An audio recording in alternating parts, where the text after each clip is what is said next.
Academia Cristo, aquí tu paz. Bienvenidos de nuevo. ¿Cuándo crece más el cristianismo? Sorprendentemente es cuando está bajo ataque. ¿Cómo? Cuando los primeros cristianos huyeron a otras partes, llevaron consigo el mensaje de perdón en Cristo. Irónicamente, la persecución facilitó la extensión del Evangelio. Uno de los primeros padres de la iglesia cristiana, Tertuliano, escribió: "La sangre de los mártires es la semilla de la iglesia". Tristemente, especialmente en los países musulmanes, los cristianos ahora son más perseguidos que nunca. Padre Celestial, pedimos tu bendición en esta lección y que proteja la fe de aquellos que sufren persecución por tu nombre. En el nombre de Jesús. Amén. En el video anterior vimos el contraste entre el conocimiento natural y revelado de Dios. Decimos que el conocimiento natural de Dios es innato. Tiene dos fuentes. La primera radica en la naturaleza que nos rodea. La gente se da cuenta de que alguien debe haber creado todas las cosas, y ese alguien lo ven como su Dios. Y la segunda fuente es su conciencia, la voz dentro de nosotros que sabe instintivamente que ciertas cosas están mal.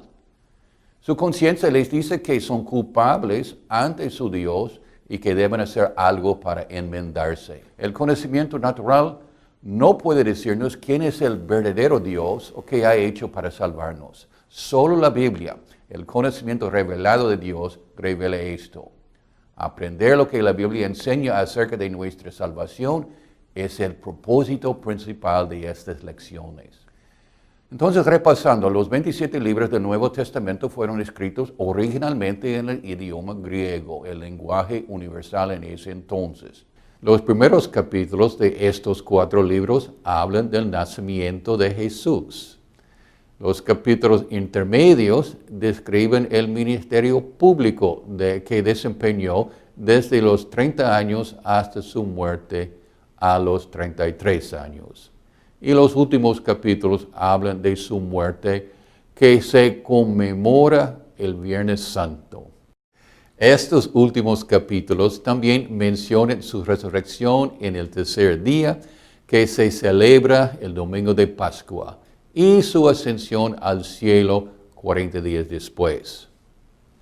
Aquí está una lista de los 27 libros. Después de los 4 evangelios tenemos las 23 epístolas, una palabra que significa carta.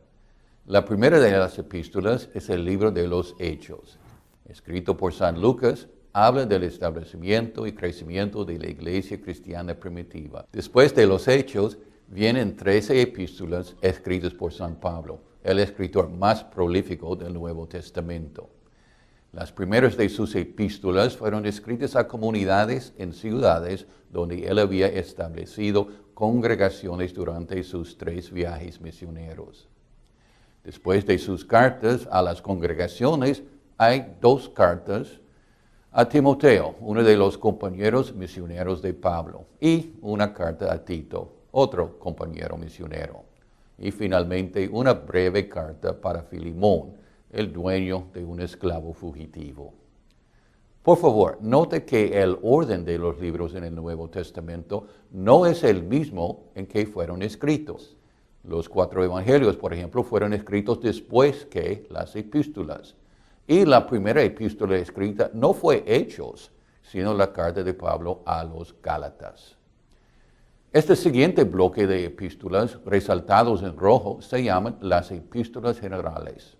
Y el tema básico de estas epístolas es que los cristianos no deben abandonar su fe, incluso frente a la persecución.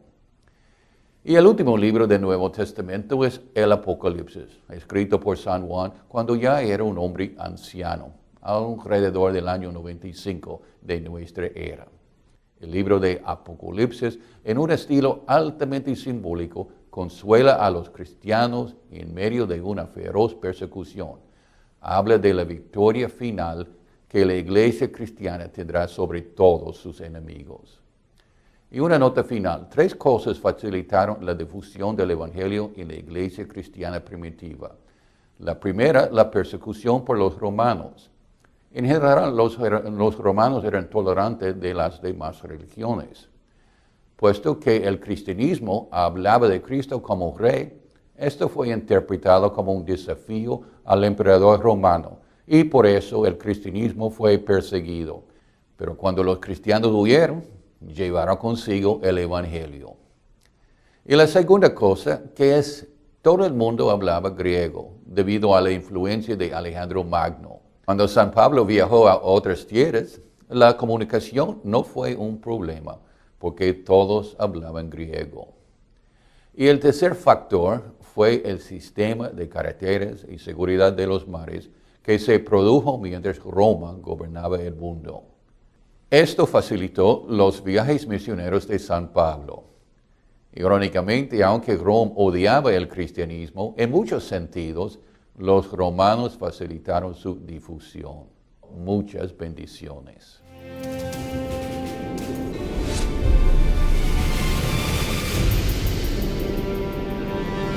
Academia Cristo, aquí tu paz.